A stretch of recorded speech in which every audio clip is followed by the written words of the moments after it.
በቅርብ ጊዜ አንዲት ወላጅ የጠየቀችውን ምላሽ ሰምቼ ነው ይሄን ጥያቄ ላኩላችሁ። ሁለት በአስራዎቹ ውስጥ የሚገኙ ሴቶች ልጆች እናት ነኝ። በአሁኑ ሰዓት ልጆቼን ብቻዬን ነው ማሳደጋቸው። እንደማንኛውም እናት እኔም ልጆቼ ጥሩ ቦታ እንዲደርሱ ነው ምኞቴ። ከህፃንነት ጀምሮ ከነበረው ጉዞ ይሄኛው እድሜ ደግሞ ራሱን የቻለ ጣጣ አለው። በተለይም ደግሞ ለብቸኛ እናት የጠየቁትን በመፍቀድና በመከልከል ለአደጋ እንዳይጋለጡ የመከልከል ጭንቀት ራሳቸውን በማስቻልና በማብቃት መካከል የሚያሳስበው ብዙ ነው። ከስራዬ በሚተርፈኝ መጠነኛ ጊዜ ይሄንን ነገር ሚዛናዊ ለማድረግ ሞክራለሁ፣ ግን በቂ እንደሆነ አይሰማኝም። እንደኔ ላሉ በአስራዎቹ ላይ ያሉ ልጆችን ለሚያሳድጉ በዚህ እድሜ ላይ የሚገኙ ልጆችን እንዴት ብንረዳቸው ይሻላል? ከኛ ከወላጆች ወይም አሳዳጊዎችስ የሚጠበቀው ጠቃሚው ነገር ምንድነው? ስለ ልጆቿ የምታስበው ይላል። ሚዛን መጠበቅ ማለት እንደ መርህ ጥሩ ነገር ሊሆን ይችላል ብዬ አስባለሁ። ግን እያንዳንዱ ውሳኔያችንን ሚዛን ለመጠበቅ በሚል ሁኔታ ውስጥ መወሰን ያለብን አይመስለኝም። አንዳንድ ጊዜ ውሳኔዎች መወሰን የሚገባቸው ጠንካራ ያሉ ውሳኔዎች መወሰን ሊጠበቅባቸው ይችላል።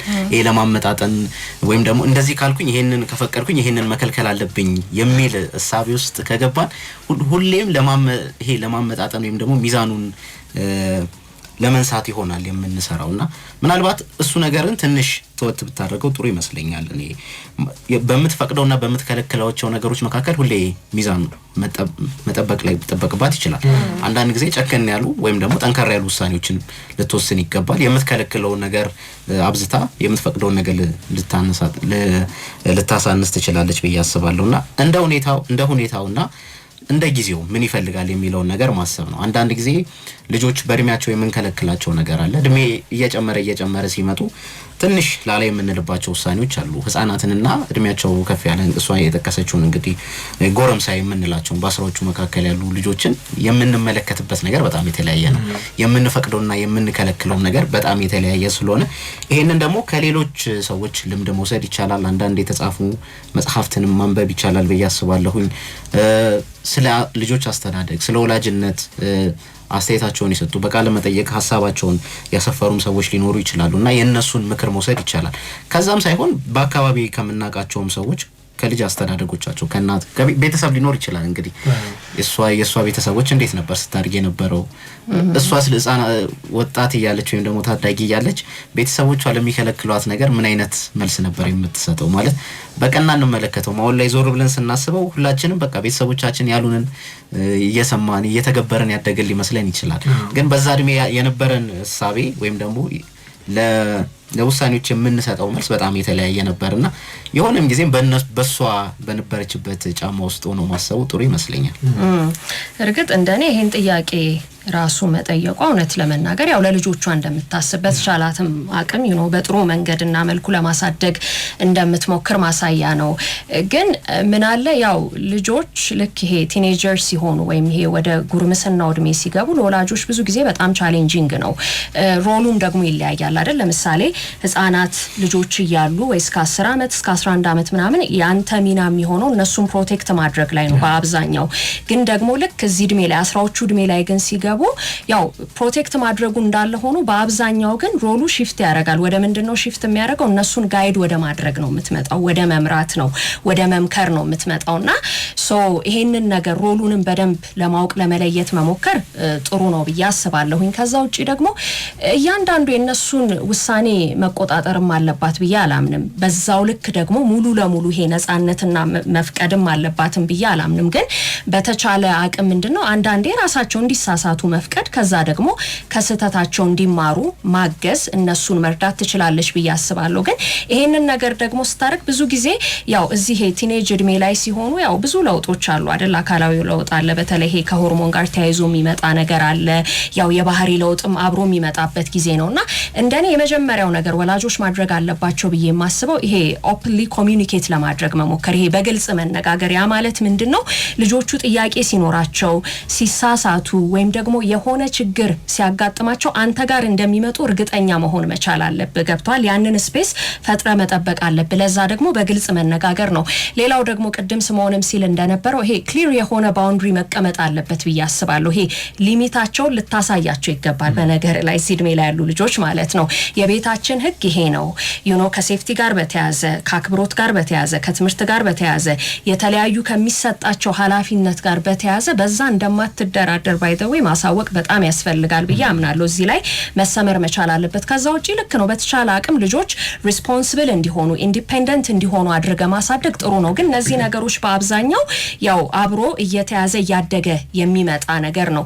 ከዛ ውጪ ግን እኔ አንድ ማምነው ነገር ምንድነው ይሄ ስተት የማይሰሩ ልጆች ልታሳድግ አትችልም። ያው at the end of the day ሁሉም ሰው ነው መሳሳታቸው አይቀርም። እዛ ላይ ሳይሆን ትኩረት ማድረግ ያለባት ስተት ከሰሩ በኋላ ከስተታቸው ይማራሉ ወይ የሚያጋጥማቸውንስ ችግሮች እንዴት ነው የሚፈቱት የሚጋፈጡት የሚወጡት የሚለው ላይ ማተኮር ጥሩ ነውና አንድ ምናልባት ወላጆች ማወቅ አለባቸው ብዬ የምለው ነገር በነገር ላይ ልጆች እኮ ፐርፌክት የሆነ ወላጅ አይፈልጉም አይደል? የሆነ ፍጹም እንከናልባ ምናምንነትን አይደለም የሚፈልጉት። በዋናነት የሚፈልጉት ያንተን መገኘት ነው። ፕሬዘንስህን ይፈልጉታል፣ አጠገባቸው መሆንህን። ከዛ ውጪ ታዳምጣቸዋለህ ወይ ጋይድ ታረጋቸዋለህ ወይ ትመክራቸዋለህ ወይና ሞር መገኘትህንና አብረህ ሆነ የሚያስፈልጋቸው ነገር ላይ ማገዙን ይፈልጉታል ብዬ አምናለሁ። የዚህ በተለይ ምንድነው ህግ ማውጣት ወይም ደግሞ አሁንም የተቀሽው ጣራው ገደቡን ማሳወቅ የሚባለው ነገር አለ። እሱ በብዙ መንገድ ተቀባይነት ይኖረዋል። ግን እሱን በተመለከተ ያለው አንደኛው ክርክር ይሄንን ገደብ ወይም ደግሞ በተለይ ወላጅ ኮን ያወጣውና ልጆቹ እዛ የተባለው ገደብ ላይ ጥያቄ ያለባቸው ከሆነ በእነሱ ፈቃድ ወይም በወላጆቹ ፈቃድ ላይሆን ይችላል እንጂ የሚጣስበት ብዙ መንገዶች ይኖራል። ያቺን መንገዶች የመፈለግ ነገር ላይ በጣም ያተኩራሉ የሚል አንድ ክርክር ይቀርብበታል። አንዲት ልጅ የዛሬ አመት እንደዚህ አካባቢ ላይ ስናወራ ኮሌጅ ተማሪ ገና የኮሌጅ እድሜ ላይ ያለች ለኮሌጅ የገባች እና በዛ እድሜ ላይ ያሉ ይሄ የቤተሰብ ቁጥጥር ከዛ በኋላ ምን አይነት ፓረንቲንግ ወይ ወላጅነት እነሱ በዛ እድሜ ሲሆኑ በጣም አሪፍ የሚሉት ወይም አይዲያል የሚሉት ወላጅነት ከነሱ ፐርስፔክቲቭ ምን እንደሚመስል ከነሱ እይታ ምን እንደሚመስል ለመስማት እንደዚህ አይነት ንግግር ተጀምሮ ማለት ነው። በጣም የሚገርመው በጣም ብዙ ወላጅ የሚያውቀው እውነታና ልጆቹ ደግሞ የሚያሳዩት ገጽታ ፍጹም የተለያየ ነው። ማለት ልጄ እንደዚህ ነች ብሎ ወላጅ የሚያስበው የሚያውቀውና እውነታ መሬት ላይ ያለው እውነታ የተለያየ ነው የሚለው ነገር ስትነግረኝ በጣም የሚያስደነግጥ ነበር። ለምሳሌ አንዲት የኛ ጓደኛ ነቻል ከዛ አንፃር እኛ ትምህርት ቤት እኛ በቃ እንትኖችነን ምናምን የምንባል አይነት ነን። እሷ ደግሞ በቤተሰቦቿ እይታ ሲነግሩን እንዲህ ወደ ጋራ ዝግጅት ምናምን በሚዘጋጅበት ጊዜ በቃ የሰብ እንትን ነው እኛ በዚህ ጉዳይ ላይ እንዲህ አይነት ነገር የለም። ስለዚህ በእንትን ልደት ምናምንም ሲባል በቃ 12 ሰዓት ከሆነ መምጣት አለባት መኪና በር ላይ እንደሚጠብቃት ታውቃለች ምናምን የሚለውን ይሄን በጣም ጥብቅ የሚባለው ነገር ለነሱ ብቻ ሳይሆን ለጓደኞቻቸውም ጭምር አሳውቀዋል። ግን በጣም እኛ ክለብ መሄድ ከመጀመራችን በፊት ማታ ወጣ ክለብ የምትሄደው እንደዚህ አይነት ምናምን ልምድ የነበራት ግን እሷ ነበረች። እኛ ያንን ታሪክ እናውቅ ነበር። ቤተሰቦቿ ግን እስካሁንም ድረስ ይሄንን ታሪክ አውቁም ብላ ነበር የምትነግረን። አይ ቲንክ እንዲህ አይነት ታሪኮች አሉ በየቦታው። አሁን ይሄ አየሻ የመቆጣጠሩና ያንን ደንብ የማውጣቱ ነገር ላይ ወላጅ ያንን ሊያደርግ ይችላል። የሚፈጸምበትን መንገድ ግን በተመለከተ እርግጠኛ መሆን አይቻልም። ለዚህ ነው አንዱ ምናልባት የተሻለው መንገድ ሊሆን ይችላል ብለው አንደኛው የሚጠቁሙት ነገር መከላከል የማንችለው ነገር ሊሆን ይችላል፣ ግን የማዘጋጀቱ ነገር ላይ ደግሞ የበለጠ ብናተኮር ከኛ ቁጥጥር ውጪ መሆኑ ወይም እኛውን እንደተቆጣጠረን እናስባቸውና እነሱን እንዲያዝናቸው እናስባለን። ግን ቀደም በተባለው በተለያየ መንገድ ከኛ ቁጥጥር ውጪ ደግሞ ሄደው እነዚህ ልጆች ራሳቸውን ለአደጋ ለሚያጋልጡ የተለያየ ሁኔታዎች ውስጥ በሚገቡበት ጊዜ ያንን የማዘጋጀቱ ነገር ላይ ካልሰራን እንዲህ ነገር ካጋጠመ እንዲህ ሊሆን ይችላል የሚለው ነገር ላይ አብዛኛው ነገር እሱ ላይ ካልተሰራ ድንገት ለማያውቁት ዓለም የሆነ በቃ ቀደም እንዳልሽው ብዙ ነገር የመሞከር የማየት እስቲ እኔም ሊየው የጓደኛ ተጽዕኖ እንዲህ ባለው ሁኔታ አይደል እዛ ቦታ ላይ የሚገኙት በተገኙበት ሁኔታ ላይ የሚፈጠረው ነገር ግን እንዴት ባለው ሁኔታ ይወጡታል ለሚለው ነገር ሞር እሱ የበለጠ የትጥቅ ምንድነው የታጠቁ እንዲሆኑ የሚያደርጋቸው ምናልባት እሱ ሊሆን ይችላል ይላሉና ይሄ አጥርን ብናበጅላቸው ያው አጥሩን እንዴት ማለፍ እንዳለባቸው ሊማሩ ይችላሉ ግን ከአደጋ የሚድኑበትን መንገድ እሱ ደግሞ አይሆንላቸው እና እሱ ምናልባት አንዱ መንገድ ይሆናል የሚለው ምናልባት እንደ አንድ አማራጭ ሊነሳ ይችላል ግን በየቦታው በየቤቱ እንደየሁኔታው ደግሞ በጣም የተለያዩ ነገሮች ናቸው አንዱ ጋር የሰራው ነገር ለሌላው ሊሰራ ይችላል ማለት አይደለም የሆኑ ልጆች ያደጉበት መንገድ እነሱ ያሉበት የሚያዩት የትምህርት ቤት ጓደኞቻቸው እነሱ የሚቀበሉት ሁኔታ ወላጆቻቸው እርስ በርስ ያላቸው ግንኙነት እንደዚህ ደግሞ በአንድ ወላጅ ሁኔታ ውስጥ ሲያድጉ እነሱ የሚሰጡት ማለት በጣም ብዙ ስብስብ ነገሮች አሉበትና በአንድ ቤተሰብ ውስጥ የሚያደጉ የተለያየ አይነት ሶስት አራት ልጆች የተለያየ ልጆች ግን አንድ በጣም ይገርመኝ አሁን በዚህ ሰሞን እንደውም የነዚህ የትምህርት ቤት ምርቃት ማለት አሁን ኮሌጅ የዩኒቨርሲቲዎች ምርቃት አለ በዛ ላይ ደግሞ በቅርብ ጊዜ እነዚህ 12ኛ ክፍል የምርቃት ስነ ስርዓት በትልልቅ ሆቴሎች ጭምር በደማቅ አይነት ስነ ስርዓት ይካሄዳል ለብዙ ወላጆች በጣም ፈታኝ የሚሆነው ጊዜ የምርቃት ስነ ስርዓቱ እስከሚመሽ ይደረጋል ከዛዛው ደግሞ የግራጁዌሽን ፓርቲ የሚባለው ደግሞ በጣም ይመሻል ከኩለ ሌሊት ምናምን አንዳንድ ወላጅ ያው በቃ ከሪሴፕሽን አካባቢ ልጆቹ ታጣላቀው እስከሚወጡ ድረስ 6 ሰዓትም 7 ሰዓትም 8 ሰዓትም ድረስ ለመጠበቅ ይገደዳሉ አንዳንዶች ደግሞ ዛሬማ በቃ እንደው ከጓደኞቻችን ጋር በዛው እንትን ብለን በቃ የሚገቡበትን ነገር አስበው ይሄ አጋጣሚ ምናልባት እነሱ በሚያውቁት ቅድም በተባለው ሁኔታ ውስጥ ለመጀመሪያ ጊዜ ሊሆን ይችላል እንደዚህ አይነት ሁኔታ ውስጥ ልጆቻቸውን ማለት አሁን የእድሜ ማለት 18 በጣም ከገፋ 19 ከ17 እስከ 19 አካባቢ እንደው በተለየ ሁኔታ አንዳንዴ 20 ምናምን ሊደርስ ይችላል በዚህ እድሜ ያሉ ልጆች እንደዚህ ላለ ሁኔታ ውስጥ ደግሞ የሚሆኑበት ነውና የጥያቄዎቹና ብዙ ነገር በጣም ከባድ ነው በዛው ልክ ግን ያው በተለየ መንገድ አብሮ መዘጋጀትም ግን ማዘጋጀት እንዳልኩ እኮ ነው መጀመሪያ ይሄ ጋይድ ማድረግ ይፈልጋል ዞሮ ያው አንተ ሁሌ ፕሮቴክት ልታረጋቸው አትችልም እድሜያቸውም ከፍ ይያለ ስለመጣ ያው እንዳልኩ ሞር ፎከስ የምታረገው እዛ ላይ ነው ግን እንደያስፈልጊነቱ የምታስቀምጠው ነገር መኖር አለበት ብዬ ስለማምን ነው ምክንያቱም እዚህ እድሜ ላይ የሆነ ይሄ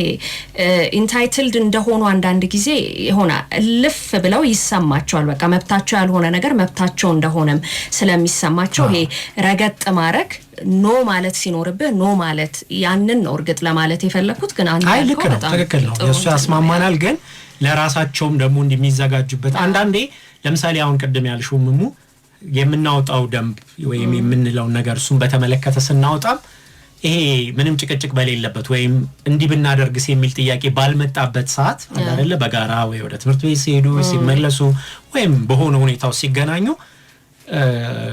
የተለያዩ ሴናሪዎችን መፍጠር ለምሳሌ እንዲህ አይነት ሁኔታ ቢፈጠር እናንተ ብትሆኑ ምንድነው የምታደርጉት የሚሉን ልጆቹ ራሳቸው እንደ ገጸ ባህሪ የወላጅን ቦታ ቢወስዱ እናንተ ምንድነው የምትወስኑት የሚለውን ጥያቄ መወሰን ማን ነው መስማት ምን አይነት ነገር ሊሆን ከዛ ውስጥ ልጆቹ ላይ የማያስቡትን ከባባድ ሁኔታዎች ማለት ሊሆን ይችላሉ ብለው የማይጠብቁትን ነገሮች ኦኬ ቀጥሎ እንዲህ ቢከሰትስ ማለት ወላጆቻው የሚሰጉበት እውነተኛ ተጨባጭ ስጋት አላቸው አይደል ኦኬ ይሄንን ፈቀድሽ ምን ችግር አለው በቃ ይውጣ ምንም እኮ አይደለም ምናምን የሚል ሊሆን ይችላል የሚያነሱት ነገር እሺ ከዛ በኋላ ግን እንዲስ ቢፈጠር ከዛስ እንዲስ ቢፈጠር የሚለውን አይነት ደግሞ ነገር ቢነገራቸው በተመሳሳይ ሁኔታ ውስጥ እነሱም አሁን የመጀመሪያ ያሉትን ሐሳብ ይቀጥሉበታል ወይንስ እንደገና ደግሞ ሌላ አይነት ኦኬ ለካ በዚህ መንገድ የሚለው ነገር ለማሳየት ይቻላል ግን አሁን ይሄንን ንግግር በጣም በመደበኛ በሆነ በሌላ ቀን ሻይ ቡና በመትይበት ቀን ነው እንጂ ጥያቄው የመጣ ቀን ብትያቸው ጭንቅላታቸው በሙሉ አንድ ነገር ላይ ብቻ ስለሚሆን ከዛ ወላጅ የሚኖረው አማራጭ አንድ ነው ኖ በቃ አትሄዱም ብያለሁ አትሄዱም አለቃ በቃ እሱን ይሰሙሻል ግን ለቀዳዳም ደግሞ አብረው ሊፈልጉለት ይችላሉና ከዛ አንፃር ነው አሪፍ ጥያቄ ነው አድማጫችን የጠየቁት ስለዚህ የስነ ልቦና ባለሙያ ዶክተር ሰብላይሉ ደግሞ ምላሿን እንከታተላለን አድማጮች በሁለቱም ወገን ደግሞ ናችሁ የእናንተንም ሐሳብ ብታካፍሉን ደስ ይለናል በጣም በርከት ያሉ ሐሳቦች ነው የመጡት በተለያዩ ጉዳዮች ላይ አንድ ጥያቄ ላይ ከቀረበው ሐሳብ አንፃር ወላጆች ከልጆቻቸው ጋር ተቀራርበው የመነጋገር ልምድ በተለይ ደግሞ በምክንያታዊነት የሚደረግ ንግግር ዋናው አስተማሪ ያስተዳደግ ዘዴ ይመስለኛል ብለዋል ሸዋንግዛው ከሰባተኛ። በጣም እናመሰግናለን። በሌሎች ጉዳዮች ላይ የመጡትን ሐሳቦች ወደ በኋላ ላይ እንመለስባቸዋለን። ስለዚህ በዚህ ዙሪያ የስነ ልቦና ባለሙያ ዶክተር ሰብለ ኃይሉ የምትሰጠውን ምላሽ ደግሞ ቀጥለን እንከታተላለን።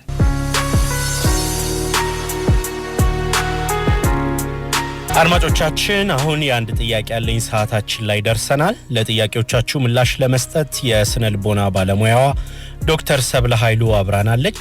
ለዛሬ የተመረጠው ተረኛው ጥያቄ ደግሞ የሚከተለው ነው።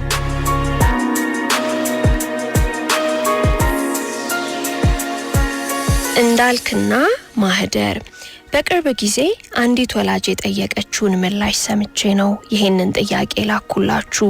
2 በ10ዎቹ ውስጥ የሚገኙ ሴት ልጆች እናት ነኝ። በአሁኑ ሰዓት ልጆቼን ብቻዬን ነው ማሳድጋቸው። እንደማንኛውም እናት እኔም ልጆቼ ጥሩ ቦታ እንዲደርሱ ነው ምኞቴ።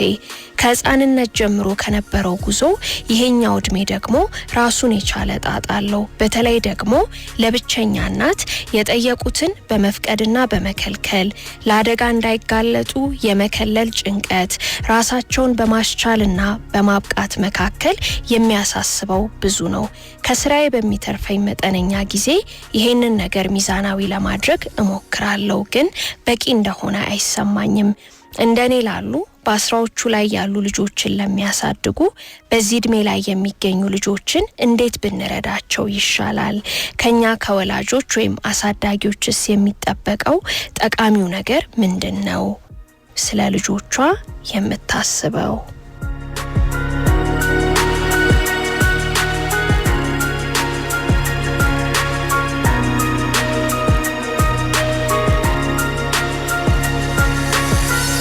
አመሰግናለሁ እንዳልክና ማህደር። ስለ ልጆችሽ የምታስቢው አድማጫችን በመጀመሪያ አመሰግንሻለሁ። አብራሪያ ስለጠየቅሽ በጣም ደስ ብሎኛል። በመቀጠልም ልጆችን በተናጠል ማሳደግ ያለውን ራሱን የቻለ ትልቅ ተግዳሮት እንዳለው እውቅና መስጠት ያስፈልጋል። በፍችም በሞትም ያለ ጋብቻ ልጆችን በምንወልድበት ጊዜ እናት ልታሳድግ ልጆቿን ለብቻ ልታሳድግ ትችላለች ማለት ነው። የአባትም ሆነ የእናትን ሚና መጫወት ደግሞ ስትሞክር በአንድ በኩል ልጆቿ ከኩያቸው ጋር ሳያንሱ በገንዘብ፣ በእንክብካቤ፣ በትምህርታቸው፣ በማህበራዊ ህይወታቸው ልታግዛቸው ስትታተር ስትሰራ፣ በሌላ በኩል ደግሞ የራሷ ፍላጎት ይኖራታል፣ የራሷ ጤና አለ፣ የራሷ ስራ አለ።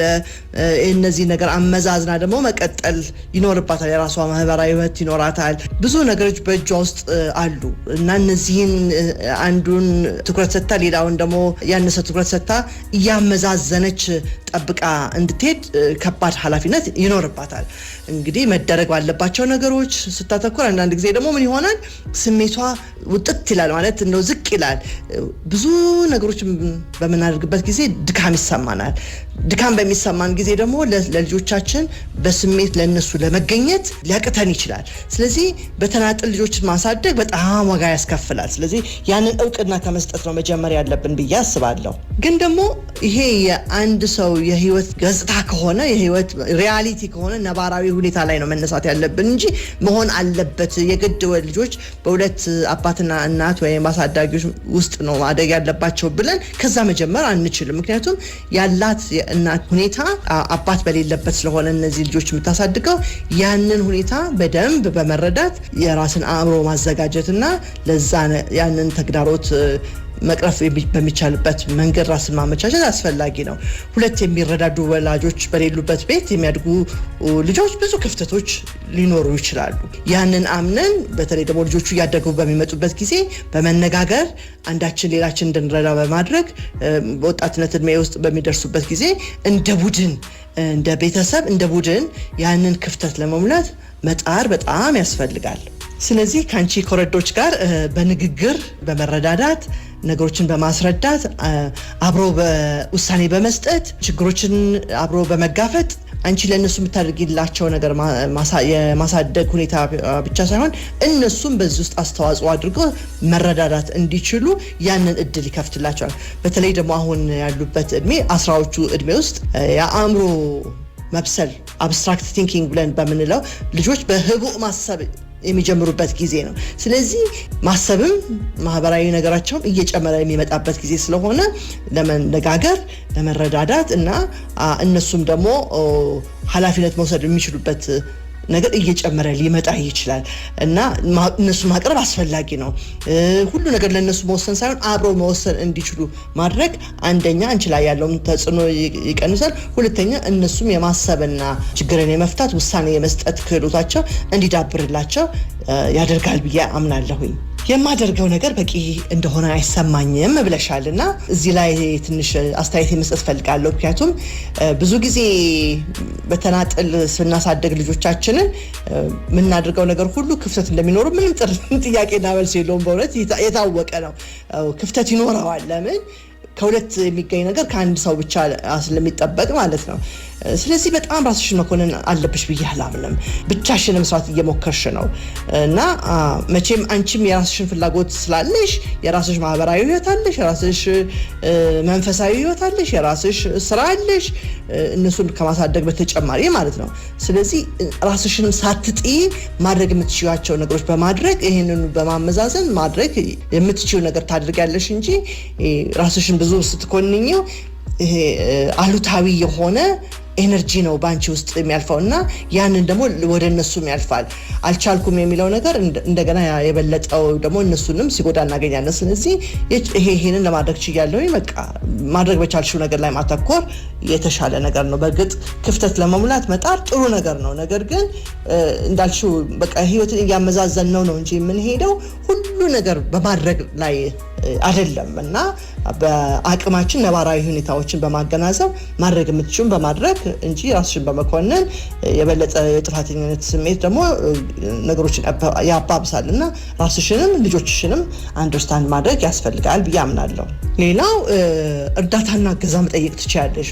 ባል ባይኖር ሌሎች ሰዎች የሚችሉ ካሉ ቤተሰብ ካለ ወይ ጓደኞች ካሉ እገዛ በሚያስፈልግሽ ነገር ላይ ለራስሽ ፋታ እንድታገኝ ያንን እገዛ መጠየቅ በጣም ጥሩ ነገር ነው። ፋታ ያለው ሰው ነው በትክክል ማሰብ የሚችለው። በስሜትና በሁኔታ ውስጥ በተለያዩ ሁኔታ ውስጡ ልቅ ያለ ሰው በትክክል ማሰብ አይችልም። ስለዚህ ለራስሽ ጊዜ በመስጠት በስሜት ተረድተሽ ብቻ ሳይሆን በተረጋጋ መልኩ ስለ እያንዳንዱ ጉዳይ ጠንካራና ክፍተት ያለውን ነገር ለይተሽ በማውጣት የተሻለ መምረጥ ከልጆችሽም ጋር ደግሞ የምታስቢውን ማየት እንዲችሉ በመርዳት የእነሱን ሁኔታ ያላቸውን ያቻ ግፊቶች በዓለማችን ላይ ያሉት ተጽዕኖዎች በዚህ በኤሌክትሮኒክ በምን የሚመጡ ብዙ ነገሮች አለባቸውና ልጆቹ መረዳት በጣም ተገቢ ነው ብዬ አስባለሁ። ያን ደግሞ መረዳት የምትችይው አንዳንድ ጊዜ የአእምሮ ፋታ ሰውነትሽም እርፍ ሲል ስለሆነ ለራስሽም ጊዜ መስጠት፣ ለራስሽም ቦታ መስጠት፣ የሰዎችን እገዛ መጠየቅ በጣም ያስፈልጋል ብዬ አምናለሁ። እንግዲህ በቀጥታ ወደ ጥያቄሽ ልምጣና እንዴት ልጆቻችን ልንረዳ እንችላለን ብለሽላሽው፣ በአንደኛ ደረጃ ልጆቻችንን ልንረዳ የምንችለው እነሱን ስንረዳቸው ነው። ምንድነው ፍላጎታቸው? አካባቢያቸው ምን ይመስላል? ምን አይነት ተጽዕኖ አለባቸው? እንዴት መወጣት ይቻላል? እነሱ የሚሉትን ነገር መስማት፣ በዛ ላይ አካባቢያቸውን መረዳት፣ እነሱን ማጥናት ይፈልጋል። እውነት ነው የምለው። እኛ ባደግንበት ልጆቻችን አያድጉም። ብዙ ዘመን በሚለወጥበት ጊዜ ፍላጎትም አስተሳሰብም ድርጊቶችም ይለዋወጣሉ።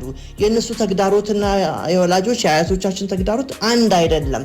ስለዚህ የእነሱን አውድ መረዳት ያስፈልጋልና መጀመሪያ ልትረዳቸው የምትችው እነሱን በመረዳት ነው ብዬ አምናለሁ። በሁለተኛ ደረጃ የራስሽን ሁኔታ ከእነሱ ጋር እንዴት ይሄዳል የሚለውን ማየት ያስፈልጋል። ምን ማድረግ ትችያለሽ? ምን ማድረግ አትችይም? ከነሱ ጋር ልብ ለልብ ግንኙነት መስርቶ ጥሩ ተግባቦት ፈጥሮ መነጋገር፣ ማድመጥ፣ መረዳት ለብዙ ነገር በር ይከፍታል። ስለዚህ የራስሽንም እነሱን ብቻ መረዳት ሳይሆን ራስሽንም ተረድተሽ ራስሽን ለነሱ ሁኔታ ማመቻቸት ስለሚያስፈልግ ያንን አጠቃላይ አውዱን በትክክል መረዳት ያስፈልጋል ብዬ አምናለሁኝ። እንግዲህ በአድርጉና አታድርጉ፣ ሆኖና አትሆኑ ውስጥ ብዙ እንደዚህ በእነዚህ ጥጎች መካከል በእነዚህ ዋልታዎች መካከል ብዙ ግራጫ የሆኑ ህይወቶች አሉ። ስለዚህ ይሄን አርጊ አታድርጊ ከማለት ይልቅ ልመልስልሽ የሚችለው አንድ ነገር ቢኖር በቻልሽው መጠን ቅረቢያቸው ነው። ሌክቸር አትስጫቸው። ለነሱ ያስፈልጋል የምትይውን ነገር አድርገሽ ህይወታቸውን መጋራት እንደ ጓደኛ መሆን ይጠቅማል። አይሽ በአስራዎቹ የእድሜ ክልል ውስጥ ልጆች ከወላጆቻቸው ይልቅ ወደ ጓደኞቻቸው የመቅረብ ነገር የሚጨምርበት ጊዜ ነው። ስለዚህ እንደ ጓደኛ ብትቀርቢያቸው በእነርሱ ላይ ያለሽ በጎ ተጽዕኖ መጨመር ትችያለሽ። ስለዚህ ጥሩ ጥያቄዎችን መጠየቅ ያስፈልጋል፣ እንደየአውዱ ማለት ነው። ዝም ብለሽ የጥያቄ ናዳ አውርጂባቸው ሳይሆን ነገር ግን እነሱን ለመረዳት እና እነሱን ለመርዳት የሚያስችሉ ጥያቄዎች መጠየቅ አስፈላጊ ነው። ራስን እንግዲህ እንደዚህ ራሳችን ክፍት ስናደርግ ደግሞ ለወቀሳ ራሳችንንም ደግሞ ማዘጋጀት ያስፈልጋል። በእነሱ እይታ እኛ ምን እንመስላለን የሚለው ስና አንዳንድ ጊዜ በጣም ሊያሳዝነንና ሊያናድደንም ይችላል። እነሱ ስለኛ የሚናገሩትና የእነሱን እይታ ስናየው በተለይ አሉታዊ ከሆነ ማለት ነው። ግን ያንን ክፍት መሆን ይፈልጋል እና ራስሽን ተጋላጭ መሆን ማለት ነው ለወቀሳም ቢሆን እና ጥያቄዎች ስትጠይቂ መስማት ማስፈልጊያቸው ነገሮች ሊመልሱልሽ ይችላሉ። ለዛም ራስን ዝግጁ ማድረግ ያስፈልጋል። አንዳንድ አሁን እኔ የጠየቅሽን ጥያቄ እንዳልኩሽ እንደ አውዱ እነሱን መጠየቅ፣ ለምሳሌ ለምንድን ነው ወላጆች ለልጆቻቸው እንደው ህግና ደንብ የሚያወጡላቸው ብሎ መጠየቅ። የትኛው ደንብ ይጠቅማል የትኛው ደንብ አይሰራም ብላችሁ ታስባላችሁ ብሎ መጠየቅ። አንዳንድ ጊዜ እኔ የማደርገው ነገር እናንተን የሚያሸማቅቅ ነገር ምንድን ናቸው እስቲ ንገሩኝ ብለሽ ራስሽን ለነሱ ክሪቲሲዝም ለነሱ ወቀሳ ራስንም ክፍት ማድረግ። ሌላ ጥያቄ በምን አይነት መንገድ ለስሜታችን የሚከብዱ ነገሮችን እውነትን በመጋፈጥ ማውራት እንችላለን። እኔ ከናንተ ጋር ባለኝ ግንኙነት ይሄን ባታደርጊ ደስ ይለኛል ብላችሁ የምትሏቸው ነገሮች ምንድን ናቸው? እናንተን እንዴት ልረዳችሁ? በየት መንገድ ብረዳችሁ የበለጠ ደስ ይላችኋል? እነዚህ ጥያቄዎች ክፍት ያደርጉታል በቃ አንዳችን ሌላችን ለመረዳት እና አንዳንድ ጊዜ እምነት ሊጎደል ይችላል፣ አደርጋለሁ ብሎ ላያደርጉ ይችላሉ እና ከእናንተ ጋር እንደው ተማምኖ ለመቀጠል በእናንተ በኩል ምን ይጠበቃል፣ በእኔስ በኩል ምን ይጠበቃል ብሎ መጠየቅ። ለአደጋ ስትጋለጡ አሁን ለምሳሌ ለእናንተ አደጋ የምትሉት ነገር ምንድን ነው? እኔ አደጋ የምለው የራስሽን ያዥውና መጀመሪያ እነሱ ጠይቂ። ይሄ በአንቺ እይታ አደጋ ነው ብለሽ የምትይው ነገር እነሱ እንደ አደጋ ካላዩት ይሄስ አደጋ አይመስላችሁም? እኔ ከዚህ የተነሳ አደጋ ነው ብዬ እለዋለሁ፣ እናንተስ እንዴት ታዩታላችሁ? እነሱን ለመረዳት እንደዚህ አይነት ጥያቄዎችን ያስፈልጋል። ወይም ራሳችሁን እንዴት አደጋ ትጠብቃላችሁ፣ እንዴት እንደረዳችሁ ትፈልጋላችሁ? እንደዚህ ክፍት ባደረግነው ቁጥር አንደኛ የመነጋገር ባህል ልጆቹ ያዳብራሉ። ሁለተኛ ባላዩበት መንገድ እንዲያዩ አንዳንድ ነገሮችን ሀሳቦችን ልንሰጣቸው እንችላለን። እኛም እነሱን መረዳት እንችላለን ማለት ነው። ስለዚህ እንደነዚህ አይነት ጥያቄዎችን አንቺም እንደው ቀደም vulnerable መሆን ይላሉ ፈረንጆች፣ ተጋላጭ ያደርግሻል። ግን ምን ማድረግ እንዳለብሽ ያሳውቅሻል እና እነሱ ከሚነግሩሽ ተነስተሽ አይኖችሽ ይከፈቱልሻል። እነሱን ያሉበትን ደረጃ ማወቅ ትችያለሽ ማለት ነው። ስለዚህ ነው ዋናው ጥሩ ግንኙነት መመስረትና ብዙ ለመነጋገር ክፍት መሆን ያስፈልጋል። ጥሩ ተግባቦትን ማዳበር ያስፈልጋል። በቀላሉ የምናዝን ወይም የምንቆጣ ከሆነ ደግሞ የመነጋገር አፕታይታቸውን ይዘጋዋል። ስለዚህ ራሳችን መቆጣጠር ይኖርብናል ማለት ነው እና ክፍት ሆነን በአስራዎቹ የሚገኙ ወጣቶች ያላቸውን አስተሳሰብ፣ ስሜት፣ አመለካከት፣ ፍላጎት፣ ተግዳሮት መረዳትና ለዛ የሚመጥን ዝግጁነትና እድገት ሊኖረን ይገባልና ማንበብ ይጠይቃል። ሰዎችን ማነጋገር ይፈልጋል። ራስን ልብን ሰፋ ማድረግ ይፈልጋል። ስለዚህ በቃ ራሳችንን እነሱን ለመርዳት ራሳችን ብቁ ማድረግ ይጠይቃል ማለት ነው። እሺና እምቢ ብቻ ቀላል መልሶች ናቸው አይደለ?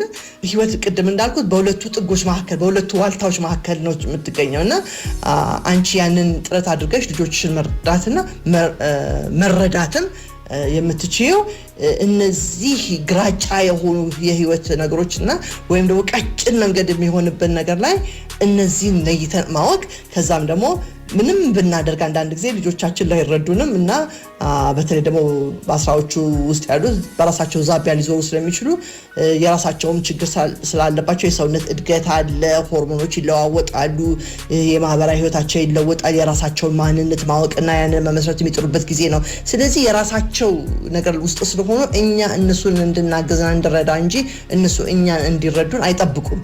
እንግዲህ እንደ ህይወቱ ሁኔታ ግን ያንን ደግሞ ማድረግ አስፈላጊ ነውና ልጆችሽን መርዳትም መረዳትም የምትችይው ይሄንን አይነት በዚህ በግራጫ ህይወት ውስጥ እነሱም የራሳቸው ነገሮች እንዲያንጸባርቁ ስንፈቅድላቸው ስለሆነ ቨልነራብል ሁኚ ራስሽን እንደው ለመጎዳትም ቢሆን ራስሽን ማመቻቸት ይፈልጋል ማለት ነው። በነገራችን ላይ ቅድም እንዳነሳሁት በህቡዕ ማሰብ የሚጀምሩበት ጊዜ ስለሆነ በተለይ በ10ዎቹ ውስጥ ይሄ አብስትራክት ቲንኪንግ እንዳልነው ብዙ ማወቅ የቻሉ ይመስላቸዋል፣ ያወቁ ይመስላቸዋል። ስለዚህ አታቅም እኔ ማቀልሽና እኔ በዚህ ውስጥ አልፍ ያለው እኔ ብቻ የሚለውን ስሙ ብሎ ማለት አይቻልም። በእርግጥ ማሰብ ይችላሉ ማለት ክፉና ደግ ለይተው አመዛዝነው ይወስናሉ ማለትም አይደለም። ስለዚህ የወላጅ ምሪት የግድ ያስፈልጋቸዋል። ስለዚህ በጥበብ እንጂ የኔ ነው ትክክለኛ ብለን ጫና በመፍጠር ለውጥ ማምጣት አይቻልም። ስለዚህ በእነሱ አስተሳሰብ ልክ መተን ያንንም እነሱን የተለያየ እይታ እንዲኖራቸው ማድረግ ያስፈልጋል ማለት ነው። በነገራችን ላይ ይህን ማዳበር ያለብን በ10ዎቹ እድሜ ውስጥ አይደለም፣ ገና ልጆች እያሉ ነው መነጋገርና ሀሳብን መለዋወጥ የሚያስፈልገው። 10 ውስጥ ሲገቡ አንዳንድ ነገራቸው በውስጣቸው ስለሚወስኑ የወላጆቻቸውን ባህሪ አይተው እንዴት ከወላጆቻቸው ጋር መሆን እንዳለባቸው ውስጣቸው ይነግራቸዋል። ስለዚህ ይሄንን እንደው እንግዲህ አንቺ አታዳብሪው አላቅም፣ ነገር ግን መነጋገር አስቀድመን ማዳበር ያለብን ለ10ዎቹ ተግዳሮቶች ይረዳናል ነው እንጂ አስቀድመን ነው ይሄንን ክህሎት እንደ ወላጅ ማዳበር ያለብንና በተለያየ እድሜ ክልል ውስጥ በሚያልፉበት ጊዜ እነሱን ማገዝ የምንችልበትን ነገር አስቀድመን ነው ማመቻቸት ያለብን። በአጠቃላይ ልጆችንም ለመርዳት ሆነ የወላጅ ኃላፊነት ለይቶ ለማወቅ ልጆቹን ማወቅ ያስፈልጋል። የተለየ ፍላጎት ደግሞ ያላቸው ልጆች ሊኖሩ ይችላሉ። የነሱ ፍላጎት ደግሞ ምንድነው የሚለውን ለይቶ ማወቅ ያስፈልጋል። እንደ ማንነታቸው ማያዝ ይፈልጋል። እንደ ፍላጎታቸው ሁሉ ማሟላት ባይቻልም ትክክል ላይሆንም ይችላል ሁሉን ያሉትን ሁሉ ማሟላት። ስለዚህ በጥሩ ተግባቦት መግለጽ የማንችለውን በዚህ ምክንያት አንችልም፣ ማድረግ የምንችለውን ደግሞ በዚህ ሁኔታ ልናደርጋለን ብለን በጥበብ ልጆችን መያዝ ይፈልጋል። ልጆች በተለያየ መንገድ የራሳቸው ሀሳብ ውስጥ የራሳቸው ፍላጎት ውስጥ ሊዋጡ ይችላሉ። ወይም ደግሞ ያንን ተረድተን እኛ የራሳችን ኃላፊነት መውጣት የምንችለው በተለይ ደግሞ በአመክንዮ ማሰብ ስለሚችሉ በህቡዕ ማሰብ ስለሚችሉ ለራሳቸውን ለጥያቄ ክፍት ሊያደርጉ ይችላሉ። እኛም ለመጠየቅ ራሳችን ክፍት ካደረግንላቸው ሳንፈርድባቸው እንዳይሸሹን ስናደርግ እግራቸውን የተከታተልን ምንድነው እያንዳንዱን የፈተሽን እምነት ሳናሳጣ ማመንን ጨምረን ማለት ነው። እንግዲህ የማያሳምን ነገር ደግሞ ስናገኝባቸው ውይይት ክፍት አድርገን ጥሩ ግንኙነት መመስረት ያስፈልጋል ብዬ አምናለሁ። እንግዲህ በደፈናዊ መለስኩልሽ እነዚህ ነገሮች ጥቁርና ነጭ መልስ ስለሌላቸው ነው። ስለዚህ በእነዚህ ጥያቄዎች ጥሩ ግንኙነትና ተግባቦትን በመፍጠር አንቺ ማድረግ የሚገባሽን ለይተሽ ማወቅ ትችያለሽ ብዬ አምናለሁ። እንግዲህ መልካም የ10ዎቹ እድሜ ልጅ አስተዳደግ ይሆንልሽ ብዬ እንግዲህ ልመርቅሽ። ሰላም ሁኚ።